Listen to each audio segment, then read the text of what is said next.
Hello students, आज के lecture में हम अगेन इस चैप्टर का एक इम्पॉर्टेंट टॉपिक है क्वांटम नंबर्स। ठीक है, तो 4 तरह के क्वांटम नंबर्स होते हैं और उसमें से हम लास्ट लेक्चर में बात कर चुके थे। जो 3 मेन क्वांटम नंबर होते हैं वो श्रोडिंगर वेव इक्वेशन से डेराइव हुए थे, और चौथा क्वांटम नंबर है एक आर्बिट्ररी क्वांटम नंबर है। ठीक है, बट हम ओवरऑल क्वांटम नंबर की जब बात करते हैं तो टोटल कितने 4 क्वांटम नंबर हम उसको अज्यूम करते हैं। ठीक है, तो 1 बाय 1 एक एक क्वांटम नंबर को हम देखेंगे क्या किस क्वांटम नंबर क्या किसको रिप्रेजेंट करता है, उसका फिजिकल सिग्निफिकेंस क्या है। ठीक है, चलिए स्टार्ट करते हैं क्वांटम नंबर्स।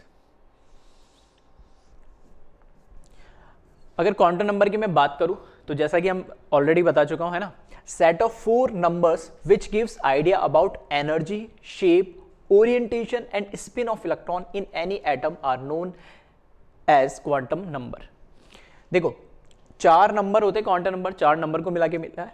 अब ये 4 नंबर क्या देते हैं? एनर्जी। किसकी एनर्जी? कौन से शेल के अंदर है, फर्स्ट शेल के अंदर, सेकंड शेल में, थर्ड फोर्थ फिफ्थ, कौन से ऑर्बिट में, तो उस शेल की एनर्जी की बात हो रही है। शेप, किसकी शेप की बात हो रही है? यहां पर शेप की बात हो रही है ऑर्बिटल। ठीक है, शेल होता है उसमें सब शेल होते हैं हमारे। ठीक है, सब शेल होते हैं एस पी डी एफ, तो एस का शेप, पी का शेप, डी का शेप, एफ का शेप, ये। ठीक है, तो ये शेप किसकी बात हो रही है? हमारी सब शेल की बात हो रही है। क्लियर है, जो हम लास्ट लेक्चर में देख चुके। देन ओरिएंटेशन, ओरिएंटेशन से मतलब जैसे एस सब शेल है वो तो होता है कैसा, non directional, but P D F इसके आगे जितने भी होते हैं वो डायरेक्शनल होते हैं। मतलब पी एक्स एक्सिस पे है उसका ओरिएंटेशन, मतलब उसके लोब्स एक्स एक्सिस पे है या वाई एक्सिस पे या जेड एक्सिस पे है। आ रही बात समझ में? तो उसका ओरिएंटेशन ऐसे डी एक्स वाई है, वाई जेड है, तो वो उसका ओरिएंटेशन बदला। And last spin of electron. Spin मतलब इलेक्ट्रॉन क्लॉकवाइज घूम रहा है या एंटी क्लॉकवाइज घूम रहा है, ये 4 चीजें हमें देखनी है। आ रही बात समझ में? तो ये ओवरऑल एक इलेक्ट्रॉन जिस भी जगह लोकेट है उसका पूरा कंप्लीट एड्रेस बताता है हमें क्वांटम नंबर्स।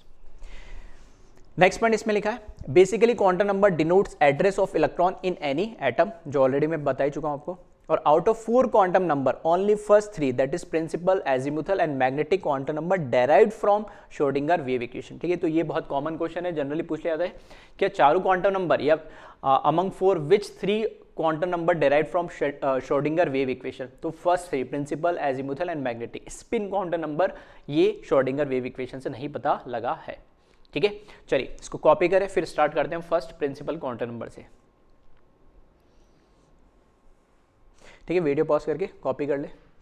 चलिए, तो फर्स्ट है हमारा principal quantum number. 4 quantum number है तो उसमें से फर्स्ट है principal quantum number. Principal quantum number की अगर हम बात करें, है ना, चलिए, तो इसको n से डिनोट किया जाता है, स्मॉल n से। ठीक है, कैपिटल n मत लिखना, स्मॉल लेटर से ही 4 क्वांटम नंबर को रिप्रेजेंट किया जाता है। तो स्मॉल n से रिप्रेजेंट किया जाता है किसको? Principal quantum number. ये हमें क्या बताता है? एटम की साइज बताता है। अब एटम की साइज कैसे बताएगा? मैं बोलता हूं n बताता है, प्रिंसिपल क्वांटम नंबर एक्चुअल मुझे बताता है क्या? शेल नंबर बताता है, कौन सी शेल है। ठीक है, ये ऑर्बिट नंबर बताता है, first shell, second shell, third shell, fourth shell electron का। तो उससे मुझे क्या पता लग रहा है? कितना दूर है, कितना इलेक्ट्रॉन उस एटम के अंदर पास में या दूर है, तो उससे मुझे साइज पता लग रही है उस एटम की। क्लियर है? Then it represented by n, small n से रिप्रेजेंट करते हैं। It represent main energy level, shell और ऑर्बिट। ठीक है, जैसे अभी बोल रहा हूँ, ये शेल को रिप्रेजेंट करता है, ऑर्बिट को रिप्रेजेंट करता है। n की वैल्यू अगर मैंने 2 ली, लेकिन सेकंड, इसका मतलब है सेकंड शेल। n की वैल्यू मैंने 5 ले ली, तो मैं 5th शेल, 5th ऑर्बिट या 5th एनर्जी लेवल की बात कर रहा हूँ। n is positive integer with values 1 2 3 4 etcetera. n की वैल्यू कभी भी, ठीक है, क्योंकि क्वांटम नंबर आएंगे जिसमें 0 भी आ सकता है, नेगेटिव आ सकता है, लेकिन n जो क्वांटम नंबर है वो एक शेल को रिप्रेजेंट करता है। शेल कभी 0 तो हो नहीं सकता, तो एक पॉजिटिव इंटीजर ही होगा। एक तो फ्रैक्शनल नहीं होगा, ये 1.5 3.7 2.1 इस तरह की वैल्यू नहीं होगी, 1 2 3 4 होगी। दूसरी बात, 0 कभी नहीं आएगा इसमें, और नेगेटिव वैल्यू कभी नहीं होगी n की, क्योंकि सिंपल लॉजिकली एक शेल को बता रहा, तो या तो एक होगा शेल या नहीं होगा, या तो दूसरा शेल होगा या नहीं होगा। 2.5 तो कोई शेल नहीं होता। ठीक है, तो 1 2 3 एक पॉजिटिव इंटीजर रिप्रेजेंट करेगा। Then it determine the size of the orbit और शेल और प्रिंसिपल एनर्जी लेवल बाय, ठीक है, तो ये बोर मॉडल के अंदर हम रेडियस देख ही चुके, 0.5 to 9 n² एंगस्ट्रॉम के अंदर दे रखा है। ये जो n है, यही n हमारा प्रिंसिपल क्वांटम नंबर, और n किसको रिप्रेजेंट करता है यहाँ पे? शेल को या किसी ऑर्बिट को रिप्रेजेंट करता है। तो n की वैल्यू चेंज होती है, ये तो रेडियस बढ़ता जाएगा, इलेक्ट्रॉन कितना दूर है उसके पास में, कितना न्यूक्लियस से दूर है या कितना न्यूक्लियस से पास में, वो डिपेंड करेगा किस पे? n पे, उसकी शेल नंबर पे। तो ये वही लिखा है, एज द n वैल्यू, ये n की वैल्यू, ठीक है, as the n value increases size of the orbit increases.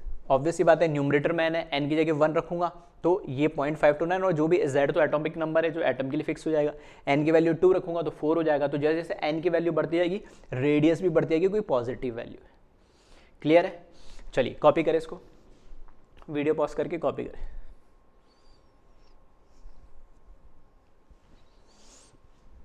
चलिए फिर देखते हैं नेक्स्ट। इसमें नेक्स्ट है it determines the energy of the orbit और शेल और प्रिंसिपल एनर्जी लेवल। दूसरा चीज क्या है कि एन से मुझे क्या पता लगेगा, उस शेल की, उस ऑर्बिट की, उस एनर्जी, वो जो एनर्जी लेवल उसकी एग्जैक्ट एनर्जी कितनी। तो अगेन ये हम बोर मॉडल के अंदर एनर्जी ऑफ nth शेल हम देख चुके, -13.6 z² upon n square upon z² upon n square into ev। ev मतलब उसकी यूनिट है इलेक्ट्रॉन वोल्ट। अब यहां पर आप देखोगे तो n तो डिनोमिनेटर में, तो डिनोमिनेटर में अगर n की वैल्यू बढ़ेगी तो एनर्जी कम होनी चाहिए, बट ध्यान रखना आगे साइन क्या दे रखा है, नेगेटिव। ठीक है, क्या साइन दे रखा है, नेगेटिव। तो जैसे जैसे डिनोमिनेटर में n की वैल्यू बढ़ेगी ओवरऑल वैल्यू नेगेटिव में छोटी होगी। मतलब नंबर लाइन में हम इस तरीके से देखते हैं ना, नंबर लाइन में हमें पता है, ठीक है, नंबर लाइन अगर मैं बता देता हूं यहां पर, यह है मेरे पास नंबर लाइन, इधर बनाई मैंने, ये हुआ 0, ये मैंने बोला ये -3, ये -2, ये -1, ये 1, ये 2 और ये 3। अब मैं बोल रहा हूं नेगेटिव में -3 एक वैल्यू, तो ठीक है, एक नेगेटिव में मैंने बोल दिया -3 वैल्यू और एक नेगेटिव में -1 वैल्यू है। दोनों में से बड़ी कौन सी है? तो हमें पता है left to right number line में जाएंगे तो वैल्यू बढ़ेगी। तो -1 इज ग्रेटर देन -3। सेम जैसे जैसे मैं इस n की वैल्यू बढ़ाता जाऊंगा मतलब ओवरऑल ये जो वैल्यू है वो क्या होती है कि छोटी, लेकिन नेगेटिव में छोटी होने का मतलब लेफ्ट टू राइट मूव कर रहे हैं, मतलब उसकी वैल्यू क्या बढ़ेगी, एनर्जी की वैल्यू बढ़ेगी। और ये हम बात भी कर चुके हैं कि जो एनर्जी होती है, ठीक है, एनर्जी होती है इनफाइनाइट जो शेल होती है, इनफाइनाइट इन्फिनिटी पे जो शेल होती है, यानी शेल नंबर इनफाइनाइट है, उसकी एनर्जी क्या होगी, मैक्सिमम होगी। और वो कितनी होती है, 0, कि n की जगह यहाँ पे 0 इन्फिनिटी रखोगे तो 1/∞ क्या आता है, 0। ठीक है, तो न्यूक्लियस से जैसे जैसे दूर जाएंगे एनर्जी बढ़ती जाएगी। चलिए, तो ये हमें किसके बारे में बताता है, एनर्जी के बारे में भी बताता है। दूसरी चीज, as the n value increases energy of the orbit also increases. ठीक है, n बढ़ने से रेडियस भी बढ़ रहा था और n बढ़ने से एनर्जी बढ़ रहा था। रिलेशन से कंफ्यूज मत होना क्योंकि आगे नेगेटिव साइन दे रखा है। क्लियर है? चलिए, फिर ये इंपॉर्टेंट है जिसको आपको ध्यान रखना point, the number of electron in N orbit is given by. एक शेल के अंदर, एक ऑर्बिट के अंदर कितने मैक्सिमम नंबर ऑफ इलेक्ट्रॉन होते हैं, तो वो इस फॉर्मूले से आएगा 2n²। फॉर्मूले डायरेक्ट ध्यान रखिए कैसा आया, उसको मैं एक फिजिकल एग्जांपल से भी आगे ले लूंगा। पहले एक बार क्वांटम नंबर सारे अपन देख लेते। तो 2n², जो भी शेल नंबर है वो उसकी वैल्यू रखे, जैसे n की जगह रखी मैंने 1 फर्स्ट शेल के अंदर, तो 1 का स्क्वायर 1 और 1 × 2। तो फर्स्ट शेल में जिसको k से भी रिप्रेजेंट करते हैं उसमें 2 इलेक्ट्रॉन होंगे। यहाँ पे रखा मैंने 2, तो 2 का स्क्वायर 4, 4 2 जा 8, तो सेकंड शेल में टोटल इलेक्ट्रॉन कितने होंगे, 8।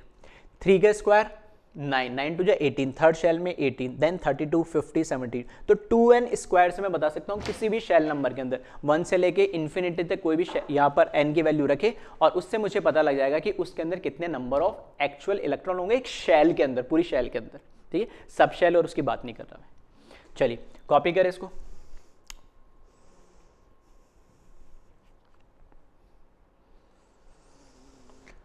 चलिए फिर हम बात करते हैं सेकंड क्वांटम नंबर हमारे पास है एजीमुथल क्वांटम नंबर। पहला था प्रिंसिपल क्वांटम नंबर जो हमें शेल के बारे में बताता है। सेकंड क्वांटम नंबर हमें एजीमुथल क्वांटम नंबर।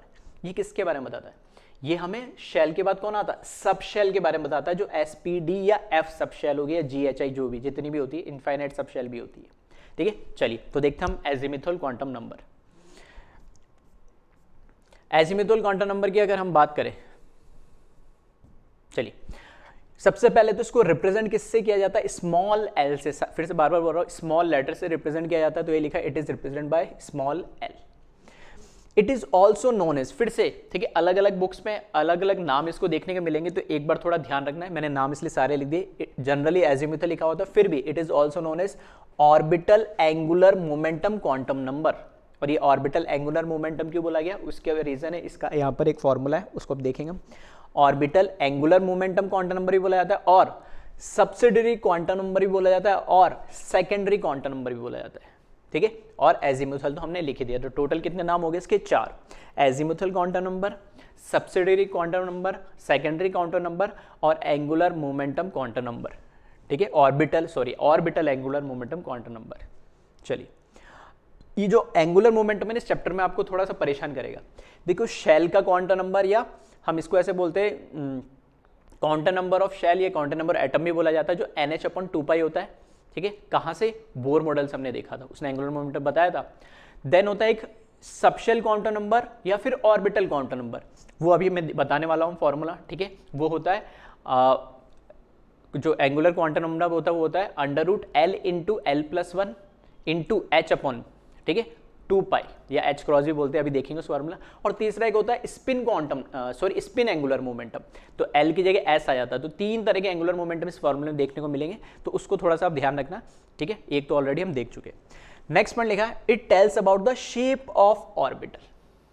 ठीक है, शेप ऑफ ऑर्बिटल का मतलब है, मैंने बोला किसके बारे में बता रहा है? सब शेल के बारे में। भाई एक शेल है, उस शेल के अंदर एक शेल सब शेल भी हो सकता है S, या 2 भी हो सकता है S और P सब शेल, 3 भी हो सकता है SP या D, या 4 भी हो सकता है SPDF, वो डिपेंड करेगा शेल पे।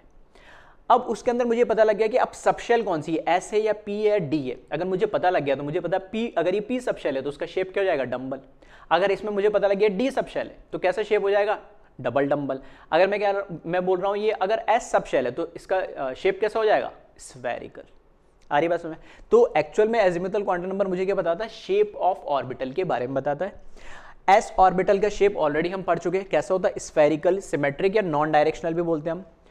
स्फेरिकली सिमेट्रिक मतलब मैंने बोला कि हर डायरेक्शन में किसी भी जाओ, वो स्फेरिकल है तो किसी भी डायरेक्शन में जाओ आप, ठीक है, किसी 360 में किसी भी डायरेक्शन में जाओ, आपको सिमेट्रिकली मिलेगा कि इतने डिस्टेंस पे आपको इलेक्ट्रॉन मिलने की जो प्रोबेबिलिटी वो आ जाती है। बट पी, डी और बाकियों में ऐसा नहीं होता है। पी ऑर्बिटल हमें पता है डम्बल शेप होता है, देन डी ऑर्बिटल वो डबल डम्बल शेप होता है, और जो एफ होता है हम वैसे इसको स्टडी नहीं करते ना, हमारे सिलेबस में एक ऐसा कॉम्प्लेक्स शेप होता है थोड़ा इसका। और जैसे हम बोलते हैं ना डबल डम्बल, तो यहाँ पर क्या होते हैं? 4 डम्बल आने लग जाते हैं, क्वाड्रा डम्बल शेप भी बोलते हैं या 4 फोल्ड डम्बल शेप भी बोलते हैं। ठीक है, 4 उसमें क्या आने लगते हैं? डम्बल्स आने लगते हैं। इसमें 1 डम्बल, इसमें 2, तो उसके मल्टीपल 4 इस तरीके से। ठीक है, चलिए इसको कॉपी करें, फिर आगे देखते हैं इसमें।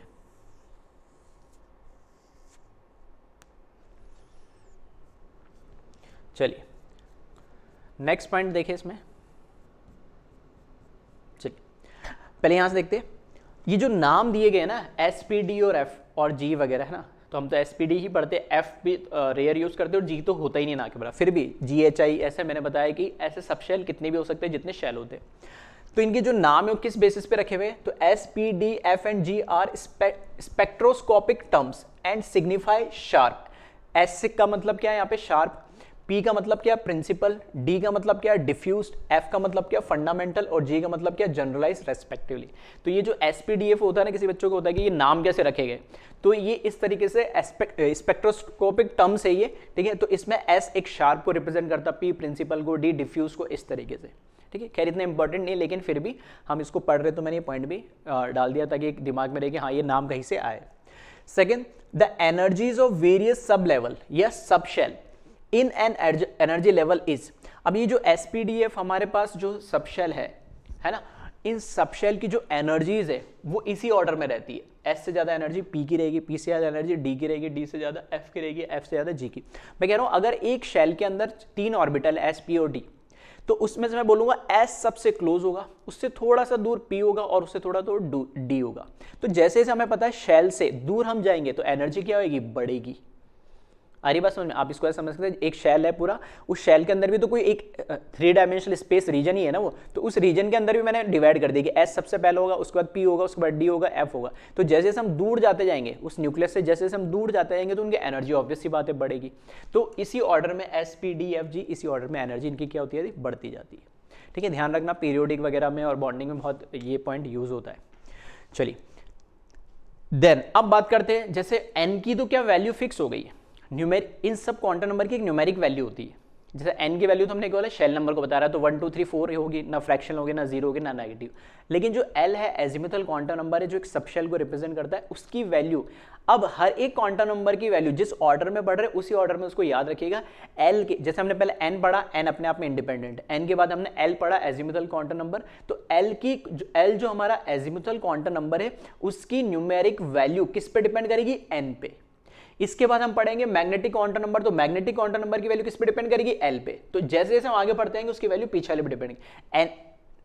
एन पे डिपेंड करेगी एल की वैल्यू एजिमुथल क्वांटम नंबर की, एजिमुथल क्वांटम नंबर पे डिपेंड करेगी मैग्नेटिक क्वांटम नंबर की वैल्यू, और स्पिन क्वांटम नंबर तो अलग ही, उससे कोई लेने देना नहीं। तो यही लिखा है यहाँ पे, L value depend upon N value. जो एजिमुथल क्वांटम नंबर की न्यूमेरिक वैल्यू है वो किस पे डिपेंड करेगी? हमारे पास प्रिंसिपल क्वांटम नंबर की। तो the number of L values is equals to magnitude of N value. इसका क्या मतलब है? इसका मतलब ये है कि जो एन है, अगर मैं कह रहा हूं थर्ड शेल है, तो थर्ड शेल है ना, तो एन की वैल्यू क्या हुई? 3। एन की वैल्यू 3 हुई, तो मैं पूछ रहा हूं एल की वैल्यू कितनी पॉसिबल हो सकती है? तो एन की मैक्सिमम वैल्यू 3 पॉसिबल होगी। जो एन की वैल्यू होगी वही उतनी ही वैल्यूज, उतनी वैल्यूज की बात कर रहा हूं कितनी होगी, उतनी ही वैल्यूज किसकी होगी? एल की होगी। अगर मैं क्या बोल रहा हूं इसकी 53 एन 53rd शेल की बात कर रहा हूं मैं, एन इक्वल्स टू 53, तो नंबर ऑफ एल की वैल्यूज कितनी होगी? उसकी 53 वैल्यूज आएगी। क्लियर है इस पॉइंट का मतलब? देन अब इसमें देखा जो L values ranges from zero to n-1। अब एल की वैल्यूज क्या होगी? एल की वैल्यू हमेशा मिनिमम क्या होगी? 0। ठीक है, एल की वैल्यू हमेशा क्या होगी? 0। एन की वैल्यू मिनिमम क्या होगी? 1 और पॉजिटिव रहेगी। एल की वैल्यू मिनिमम क्या रहेगी? 0 और 0 से कम, नेगेटिव नहीं होगी बट पॉजिटिव, 0 भी होगी और पॉजिटिव होगी, लेकिन जो भी उसकी वैल्यू होगी वो n-1 से कम होगी। फॉर एग्जाम्पल जैसे मैंने बोला यहाँ पे 5, एन की वैल्यू ले ली 5, तो एन की वैल्यू 5 है ना, तो 5 - 1 4, मतलब एल की वैल्यू कभी भी एन के बराबर तो नहीं हो सकती, हमेशा L is always less than equals to N. इसका मतलब क्या? L is always less than, equals to भी नहीं, always, L is always less than N. अगर एन की वैल्यू यहाँ पर 5 लिखा है तो एल की मैक्सिमम वैल्यू कितनी मिलेगी? उसकी जो न्यूमेरिक वैल्यू 4 आएगी। और कहाँ से स्टार्ट होगी? हमेशा 0 to n-1। कैसे? तो ये एग्जाम्पल में देखिए, अगर मैंने बोला n की वैल्यू अगर 1 ली, यहाँ पर मैंने n की वैल्यू 1 ली, तो n की वैल्यू मैंने 1 ली, तो ये पॉइंट भी देख लेना साथ के साथ। n की वैल्यू मैंने 1 ली, तो l की वैल्यू कितनी मिलेगी? जितनी n की वैल्यू है। तो n की वैल्यू मैंने 1 ली, तो l की वैल्यू भी 1 मिलनी चाहिए। और किस रेंज में मिलेगी? कौन कौन सी वैल्यू मिलेगी? तो 0 तो होगी, साथ में मैंने लिखा n-1, तो n की जगह 1 रखूंगा तो 1 - 1 0, तो 0 to 0, तो a की वैल्यू मिली, तो वही लिखा n इक्वल्स टू 1, तो l की value 0 to 1 - 1 that is 0, that is a की वैल्यू मिलेगी 0। तो n की वैल्यू 1 है, तो l की वैल्यू भी a का ही है, कौन सी? 0। अगर n की वैल्यू मैंने क्या करा? 2 लिया, तो l की वैल्यू कहाँ से मिलेगी? 0 to 2 - 1, और 2 - 1 करेंगे तो 1, तो 0 एंड 1, 2 वैल्यू मिल गई। देखना n की वैल्यू 2 है तो l की वैल्यू 2 मिली है, 0 और 1। इसी तरीके से अगर मैंने बोला n की वैल्यू 3 ली है, तो l की वैल्यू कहाँ से मिलेगी? 0 to n-1, तो 3 - 1 इक्वल्स टू 2, तो 0 1 एंड 2 आ रही बात हमें? 0 1 एंड 2, तो n की वैल्यू 3 होने पे देखना l की भी 3 वैल्यू मिली है, 0 1 2। और सिमिलरली अगर n की वैल्यू मैंने 4 ली, तो यहाँ पे 0 to n-1 that is equals to 3, और यहाँ पर आएगा 0 1 2 3। मतलब l की वैल्यू भी एक इंटीजर होगी, फ्रैक्शन तो कभी नहीं होगी। बस ध्यान ये रखना उसकी वैल्यू कहाँ से स्टार्ट होती है? 0 से। क्यों? क्योंकि हमेशा उसकी वैल्यू n-1 होती है। और चाहो तो आप ये लिख लेना, जो l होता है, ठीक है, l होता है, इसकी वैल्यू ऑलवेज n से कम होगी, n के बराबर तो होगी नहीं, बड़ी तो होने की अलग बात है, ठीक है, n के बराबर भी नहीं हो सकती, और l is always less then n। ठीक है, तो इस तरीके से हम l की वैल्यू निकालेंगे। 0 से स्टार्ट करना हमेशा, अब ये तो क्लियर हो गया, 0 से स्टार्ट होनी है। अब n की वैल्यू जितनी, अगर मैंने बोला 73 है, तो 0 से लेके 1 2 3 4 5 6 72 तक लिख दो। मैंने बोला n की वैल्यू, ठीक है, n की वैल्यू 100 है, तो 0 से स्टार्ट करे और 1 2 3 4 5 6 99 तक लिख दे। तो नंबर ऑफ वैल्यूज तो हमेशा कितनी आएगी? उतनी आएगी जितनी n है। क्यों? क्योंकि उसमें 0 एक्स्ट्रा ऐड हो गया, जो एक वैल्यू हम कम लिख रहे हैं उसमें 0 हो गया। क्लियर है? चलिए कॉपी करें इसको।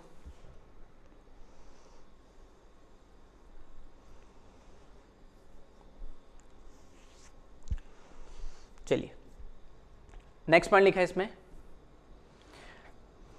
अब यहां पे जो l की वैल्यूज तो हमने देख ली है, 0 से लेके कुछ भी हो सकती है ना। जैसे n इन्फिनिटी का होगा तो l की वैल्यू क्या होगी? इन्फिनिटी -1, एक वैल्यू कम मिलेगी आपको वहां तक। तो l की वैल्यू 0 से तो स्टार्ट होगी, 1 2 3 4 ऐसे कहीं तक भी चल सकती है। तो ये रिप्रेजेंट, सिग्निफाई क्या करता है एक्चुअल में l की वैल्यू? तो l की वैल्यू हमने क्या बताया था? वो सबशेल को, ये एक ऑर्बिटल को बताता है। सबशेल मतलब s सबशेल होगा, p सबशेल होगा, d होगा या f होगा। तो उसी ऑर्डर में ध्यान रखना, अगर L की वैल्यू 0 है तो ये L की वैल्यू हमें 0 ये सिग्निफाई कर रहा है कि ये कौन सा सब शेल है, S। फिर इसके बाद कौन आता है, S के बाद P आता है, तो L की वैल्यू 1 बढ़ा दो 1, तो 1 किसको सिग्निफाई करता है, P सब शेल को। L की वैल्यू 2 किसको सिग्निफाई करता है, ये D को। 3 किसको बताता है, F को। और 4 किसको बताता है, G को। 5 होता है तो H को, ऑन सो ऑन। आ रही बात में, ये इंपॉर्टेंट है, ये याद रखना है। रिवर्स वाइस वर्सा कैसे बोल सकता है, अगर मैं बोल रहा हूँ F सब शेल है तो बताइए L की वैल्यू क्या है, तो 3। मैं कह रहा हूँ P सब शेल है तो बताइए L की वैल्यू क्या है, तो 1। या मैं बोल रहा हूँ L की वैल्यू 2 है तो बताइए कौन सा सब शेल होगा, तो वो होगा D। ठीक है, वाइस वर्सा दोनों तरीके से इसको आपको याद रखना है। ठीक है, तो ये लिखा L value denotes the sub level या sub shell in a main energy level. Copy करें, वीडियो पॉज करिए इसको।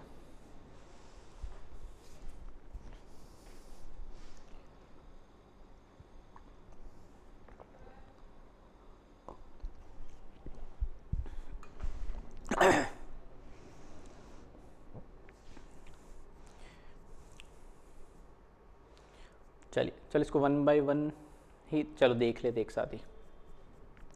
देखो थोड़ा सा ग्राफिकल वे में इसको थोड़ा समझाने की कोशिश करी है मैंने। चलिए, एक्स एक्सिस पे मैंने बताया क्या है, ये सबशेल बता रहा है अकॉर्डिंग टू n+l रूल। अब ये n+l रूल क्या है, एक थोड़ा सा बेसिक आइडिया मैंने बेसिक केमिस्ट्री या ब्रिज कोर्स में दिया था, उसके आगे अभी जो नेक्स्ट लेक्चर आएगा उसमें हम पढ़ेंगे इलेक्ट्रॉनिक कॉन्फ़िगरेशन के कुछ लॉज, उसमें से एक n+l रूल है। और y एक्सिस पे जो हमें दे रखा है वो दे रखा मेन एनर्जी लेवल। ठीक है, ये एनर्जी मतलब ऊपर जा रहे तो एनर्जी बढ़ रही है, ऊपर जाने पे एनर्जी बढ़ रही है।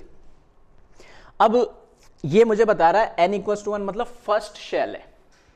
ठीक है, फर्स्ट शेल है तो मैंने बोला फर्स्ट शेल में कितने सब शेल होंगे, तो फर्स्ट शेल में एक ही सब शेल होता है, वो कौन सा होता है, S। यही बोला ना हमने कि S की वैल्यू कितनी होगी, जितनी n की वैल्यू होगी। तो अगर सॉरी L की वैल्यू एजिमुथल क्वांटम नंबर की वैल्यू कितनी होगी, जितनी n की होगी। तो n अगर 1 है तो एजिमुथल क्वांटम नंबर की वैल्यू भी 1 होगी। क्या होगी वो, 0। और 0 किसको रिप्रेजेंट करता है, S को। तो मैं इस तरीके से लिखूंगा फर्स्ट शेल का S सब शेल 1S, इस तरीके से लिखा जाता है। n की वैल्यू 2 ली है तो L की वैल्यू भी कितनी आएगी, 2, 0 और 1। तो सेकेंड शेल का S सब शेल और सेकेंड शेल का P सब शेल। क्लियर है। थर्ड n की वैल्यू मैंने 3 ली है तो L की वैल्यू भी 3 मिलेगी, 0, 1 और 2। 0 किसको रिप्रेजेंट करेगा, S को। 1 किसको रिप्रेजेंट करेगा, P को। और 2 किसको रिप्रेजेंट करेगा, D को। तो थर्ड शेल का S sub shell, third shell का P, थर्ड शेल का D। तो 3S 3P 3D। Same fourth के अंदर 4S 4P 4D 4 है। ये नीचे क्यों लिया, इसको रीजन भी है, इसको भी एक्सप्लेन कर दूंगा। ठीक है, अब देखना यहाँ पे मैंने यहाँ लिखा n की वैल्यू इक्वल्स टू 1, तो L की वैल्यू क्या मिलेगी उसके अकॉर्डिंग 0, दैट इज A की सब शेल मिलेगा 1S, तो ये हुआ 1S।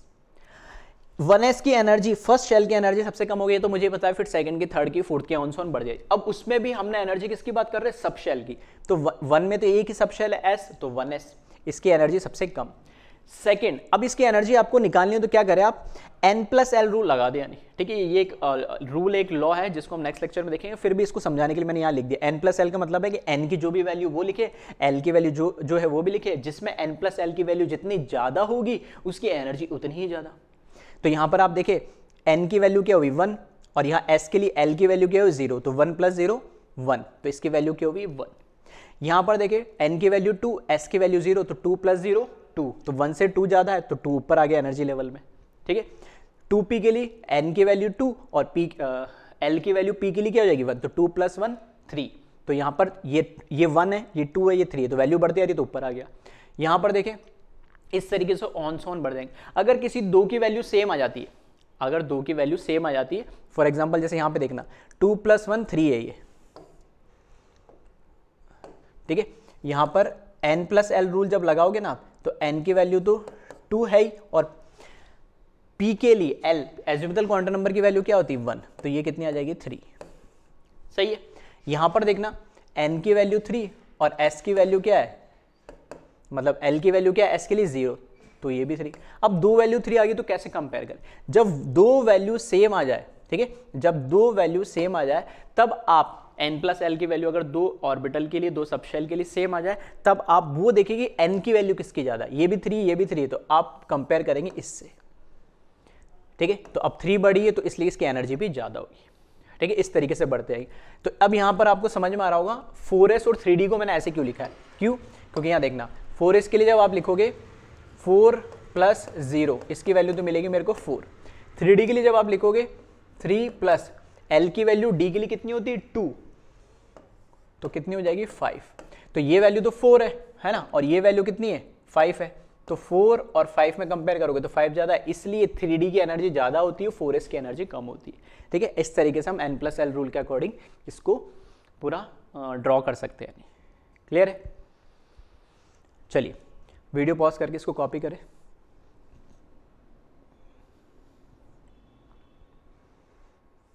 ठीक है, यहाँ 4 और 5 में से ये कंपेयर करें। अब जब दोनों वैल्यू सेम आ जाएगी तब n से हम कंपेयर करेंगे।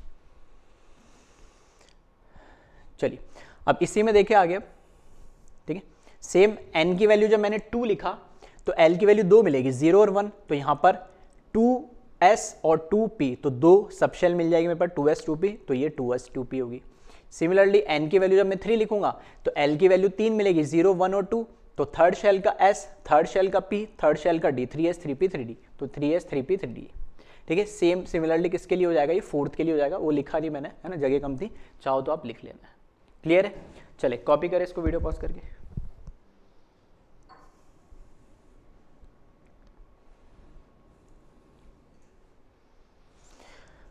चलिए अब बढ़ते आगे। क्या लिखा है, maximum number of electron present in a sub shell और sub level is given by 2 × 2l + 1। जैसे हमने बोला था कि एक शेल में मैक्सिमम नंबर ऑफ इलेक्ट्रॉन कितने आएंगे, उसके लिए 2n² फॉर्मूला था। सिमिलरली एक सब शेल में कितने मैक्सिमम नंबर ऑफ इलेक्ट्रॉन आएंगे, तो उसके लिए फॉर्मूला क्या है, 2 × 2l + 1, और l यहाँ पर क्या है, azimuthal quantum number. For example जैसे मैंने बोला l की वैल्यू सबसे मिनिमम क्या हो सकती है 0, तो मैंने l की जगह यहाँ पे रखा 0, तो 0 + 1 1 और 1 × 2, तो इसमें कितना आएंगे 2 इलेक्ट्रॉन। तो यहां पर l की वैल्यू 0 किसको रिप्रेजेंट कर रहा है, s सब शेल को, और s सब शेल में मैक्सिमम इलेक्ट्रॉन कितना आ सकते हैं 2, तो वही लिखा only 2 electron are accommodate in s sub level या सब शेल। क्लियर है? सिमिलरली l की वैल्यू फिर मैंने नेक्स्ट लिखी 1, यहां लिखना 1, तो 2 + 1 3, 3 × 6, 3 × 2 6, तो यहां पर मैं बोल रहा हूं, और l = 1 किसको रिप्रेजेंट करता, p सब शेल को, तो p sub shell can accommodate 6, मतलब मैक्सिमम 6 है। अब वो 0 भी हो सकता है, 0 से 3 भी हो सकता है, 5 भी हो सकता है, 4 भी हो सकता है, 6 मैक्सिमम होगा। s में 0 भी हो सकता है, 1 भी हो सकता है, 2 से ज्यादा नहीं हो सकता। ठीक है, सब शेल की बात हो रही है। कैसे करेगा वो भी थोड़ा सा मैं अभी बता दूंगा, चलिए, है ना। l = यहाँ पे 2 रखना, तो यहाँ पर कितना आएगा, 2 × 2 = 4, और 4 + 1 5, और 5 × 2 10, तो मैक्सिमम इलेक्ट्रॉन कितना आता है d सब शेल में 10 इलेक्ट्रॉन। सिमिलरली l की वैल्यू जब आप 3 रखेंगे तो यहाँ पर कितना आ जाएगा, 3 × 2 = 6, 6 + 1 7, 7 × 2 = 14, तो मैक्सिमम इलेक्ट्रॉन कितना आ जाएंगे 14 इलेक्ट्रॉन। अब यहाँ पे चलो इसको पहले बाद में देखते हैं, पहले इसको देख लेते हैं। अब ये एक्चुअल में कैसे आ रहा है, तो एक जो ऑर्बिटल होता है ना किसी भी सब शेल का, एक जो ऑर्बिटल होता है किसी भी सब शेल का, उसमें मैक्सिमम 2 इलेक्ट्रॉन आएंगे। तो हमें देखना है कि इन सब शेल्स में कितने ऑर्बिटल्स होते हैं। तो s का तो एक ही ऑर्बिटल होता है, ठीक है, इसमें एक ही ऑर्बिटल होगा s। p के अंदर 3 ऑर्बिटल होते हैं, कैसे, उनके ओरिएंटेशन के अकॉर्डिंग, px py और pz।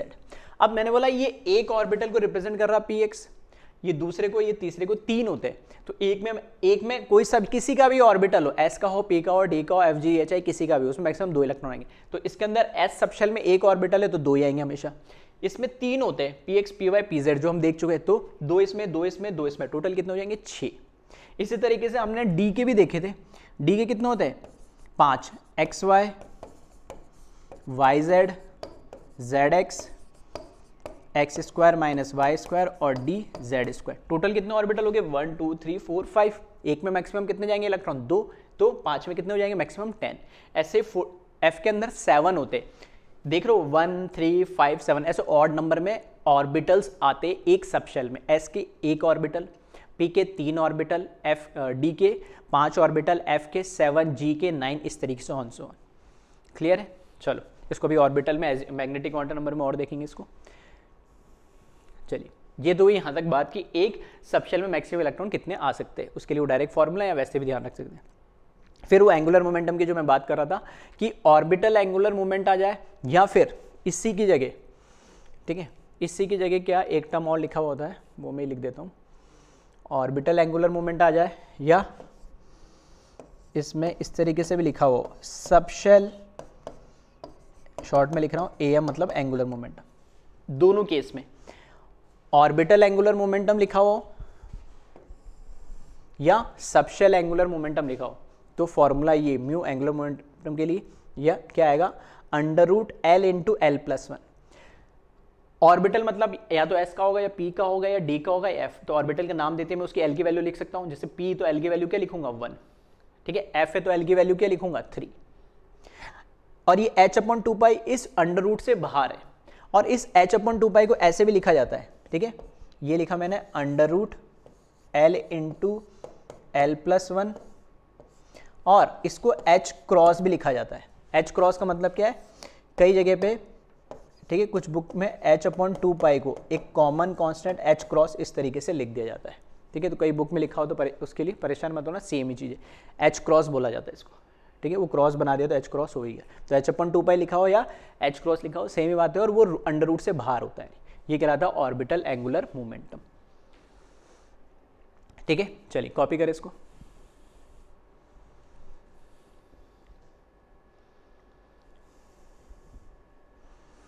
फिर देखें,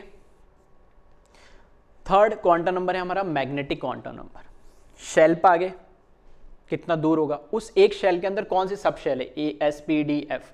अब उस सब शेल में भी हमने बात करी किसकी, अंदर ऑर्बिट, जैसे S में देगी ऑर्बिटल, P के अंदर भी मैंने बोला 3 ऑर्बिटल होते हैं, D के अंदर कितने होते हैं 5 होते हैं, F के अंदर कितने होते हैं 7, इस तरीके। अब उन ऑर्बिटल्स की बात कर रहे हैं हम, तो ये मैग्नेटिक क्वांटम नंबर मुझे बताएगा उसमें पर्टिकुलर ऑर्बिटल कौन सा है, PX है, PY है या PZ है, ठीक है, ये कौन बताता मुझे, मैग्नेटिक क्वांटम नंबर बताता है। और PX, PY और PZ में फर्क क्या है, शेप सेम है, उसकी एनर्जी सेम होगी, फर्क किसका आ रहा है, उसका ओरिएंटेशन का, कौन सा एक्सिस पे, X एक्सिस पे, Y एक्सिस पे या Z एक्सिस पे, वो हमें मैग्नेटिक क्वांटम नंबर बताता है, ठीक है। चलिए तो स्टार्ट करते हैं। थर्ड क्वांटम नंबर है magnetic quantum number. Magnetic quantum number की अगर हम बात करें सबसे पहले, तो सबसे पहले इसका रिप्रेजेंटेशन, तो इसको रिप्रेजेंट स्मॉल m से, again small letter small m से, या m के नीचे L भी लिख दिया जाता है, सबस्क्रिप्ट में ML से भी रिप्रेजेंट किया जाता है, ठीक है, मोस्ट कॉमनली, लेकिन हम क्या m से ही रिप्रेजेंट करते हैं। तो मैग्नेटिक क्वांटम नंबर को m से करते हैं, प्रिंसिपल क्वांटम नंबर को n से करते हैं, और एजीमुथल क्वांटम नंबर को L से करते हैं, ठीक है, थोड़ा सा ध्यान रखिएगा। देन ये बताता है it describe the orientation of orbital with respective coordinate axis in space. तो मैंने बताया था अभी, ये हमें एक सबशेल के अंदर जितने ऑर्बिटल होते हैं उनके ओरिएंटेशन या वो किस डायरेक्शन में अलाइन होते हैं उसके बारे में बताते हैं मैग्नेटिक क्वांटम नंबर, ठीक है। जैसे PX X एक्सिस पे होता है, PY Y एक्सिस पे होता है, PZ Z एक्सिस, शेप तो सेम ही, बस उसकी ओरिएंटेशन किस डायरेक्शन में वो अलाइन है वो हमें बताता है। देन इसमें दिया है values of M depend upon values of L। जैसे मैंने बोला L की वैल्यू N पे डिपेंड करती है, देन M की वैल्यू किस पे डिपेंड करेगी, L पे, ठीक है। तो M की वैल्यू L पे डिपेंड करेगी, और कहां से होती है M की वैल्यू, -L से लेके +L। अगर मैंने बोला L की वैल्यू कितनी है 1, तो M की वैल्यू क्या होगी, -1 से लेके +1। अब कैसे फ्रैक्शन में लिखेंगे, बिल्कुल नहीं आएगा इंटीजर में, बस ध्यान रखना जब नेगेटिव से पॉजिटिव जाए, -1 से 1 जाए, तो बीच में 0 इंक्लूड करना जरूरी है, including 0, that is -L to 0 then +L, ठीक है। अब कैसे वैल्यू निकलेगी अभी मैं आगे इस पर डिस्कस करेंगे, बस ध्यान रखना L की वैल्यू N पे डिपेंड करती है और M की वैल्यू L पे डिपेंड करती है, और N small l azimuthal quantum number की वैल्यू 0 to n-1 होती है, और मैग्नेटिक क्वांटम नंबर की value -L to +L including 0, -L to 0, 0 to +L, ठीक है। कैसे निकालते हैं वैल्यूज अभी देखते हैं, कॉपी करें इसको वीडियो पॉज करके।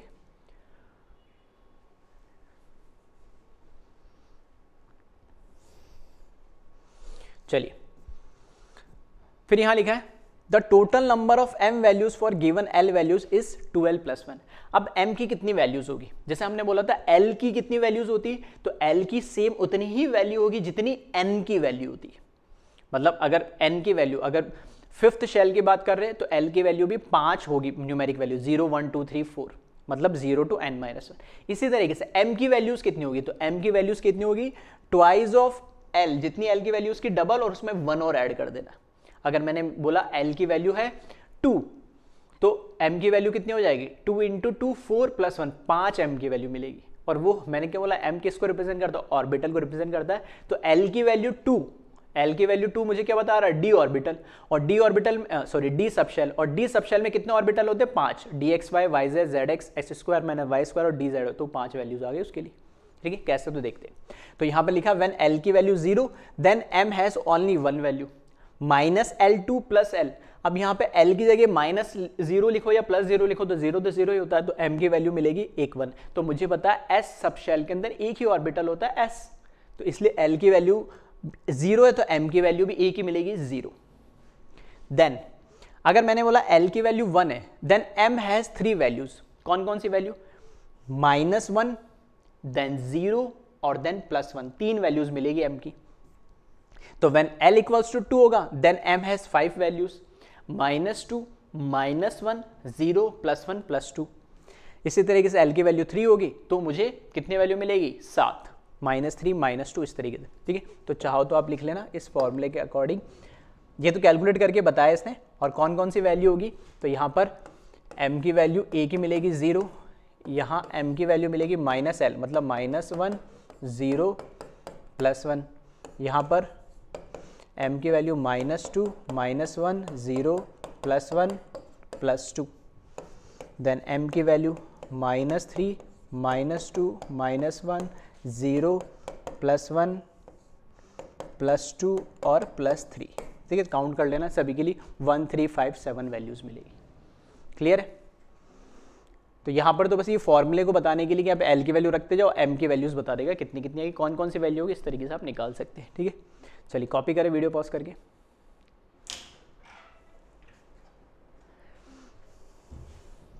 चलिए नेक्स्ट देखें, M can take values based on L values from -L to +N including 0। ठीक है, जो ऑलरेडी अभी मैं बता ही चुका हूँ। तो व्हेन मैंने बोला L इक्वल्स टू 0 तो M की वैल्यू भी 0 है, अगेन हैज ओनली 1 वैल्यूज, तो यहाँ पे -0 इंक्लूडिंग 0 और फिर +0 तो कुछ है ही नहीं, A की वैल्यू मिलेगी 0।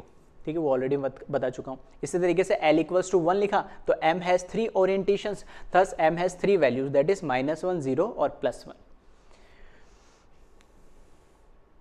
ठीक है, तो 1 ओरिएंटेशन करस्पॉन्ड टू 1 ऑर्बिटल, तो S का मुझे पता है कोई ओरिएंटेशन तो होता ही नहीं, एक ही ऑर्बिटल होता है, तो मुझे उसमें एक ही की जरूरत होती है, एक्स वाई जेड तो कुछ होता नहीं है।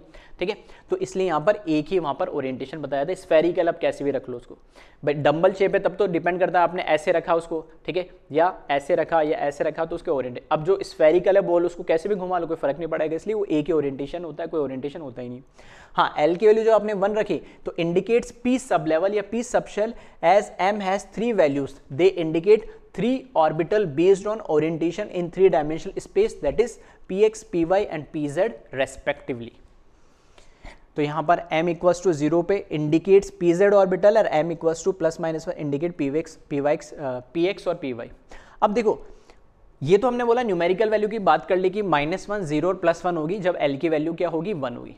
अब इसमें स्पेसिफिक आप बोल दो कि Px के लिए वैल्यू बताओ, Py के लिए बताओ, Pz के लिए। देखो ऐसे कोई हार्ड एंड फास्ट रूल नहीं है, Px को आप 0 भी ले सकते हो, Py को आप क्या ले सकते हो, जैसे मैं यहाँ पे बोलता हूँ,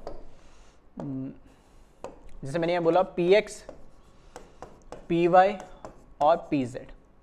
अब इसकी M की वैल्यूज क्या क्या हो सकती है, तो M की वैल्यूज मैंने लिखा +1 लिख दो, इसकी 0 लिख दो, इसकी -1 लिख दो, या फिर इसकी -1 लिख दो, इसकी +1 लिख दो, या इसकी 0 लिख दो, या फिर और क्या कर सकते हैं हम, इसकी 0 लिख दो, इसकी -1 लिख दो, इसकी मतलब कोई भी कॉम्बिनेशन बना लो, तीनों में से किसके लिए कोई भी M की वैल्यू दे दो, कोई फर्क नहीं पड़ता है। लेकिन हाँ, बुक्स में थोड़ा सा ये अजम्पशन किया गया है कि जो भी Z एक्सिस वाले होते हैं, उन Z एक्सिस वाले के लिए फिक्स करो आप कि Z एक्सिस वालों पे, जो Z एक्सिस पे लाई करते हो ऑर्बिटल, वो P का हो, D का हो, किसी का भी हो, उनके लिए फिक्स करे कि उनकी वैल्यू M की क्या होती है, 0 होती है।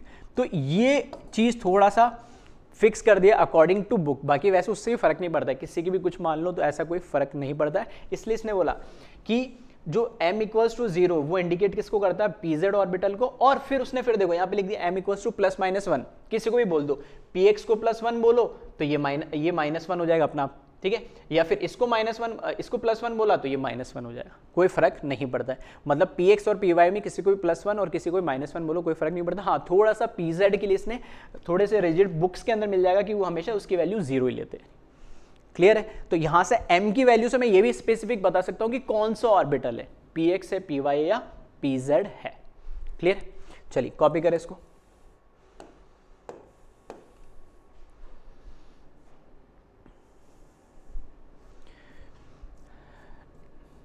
ठीक है, नेक्स्ट पॉइंट देखिए इसमें, L equals to 2, M has 5 value, अगर L की जगह 2 लिया तो उसकी 5 वैल्यूज होगी, दैट इज 5 ओरिएंटेशन हो गए, -2, -1, 0, +1, +2। तो they indicate 5 orbital based on orientation in 3 dimension space. तो यहाँ भी आप देखोगे जब ध्यान से, तो सभी के लिए देखो इसने क्या करा, dz² के लिए तो m की वैल्यू, ये जो m की वैल्यू वो तो फिक्स कर दी 0, मैंने बोला z वाले को तो 0 ले ही लेना। हाँ, अब उसके अलावा उसने क्या करा, फिर ये देख सकते हो xy और ये x², मतलब xy के लिए भी उसने वैल्यू क्या कर दी है, फिक्स कर दी है, या तो इसको +2 ले लो तो इसको -2, या इसको +2 लेते तो इसको -2, और रिमेनिंग के लिए उसने क्या ले लिया, +-1। तो एज सच खैर इतना हार्ड एंड फास्ट लिखने की जरूरत नहीं है, अगर +2, -2, +1, -1 किसी के भी ले सकता हूँ, XY YZ XY -y। हाँ, थोड़ा सा बस Z को लेके स्पेसिफिक हो जाते हैं हम, बुक्स में इसलिए दे रखा है कि जो भी Z एक्सिस पे लाई करे किसी का भी ऑर्बिटल तो उसको 0 ले लो।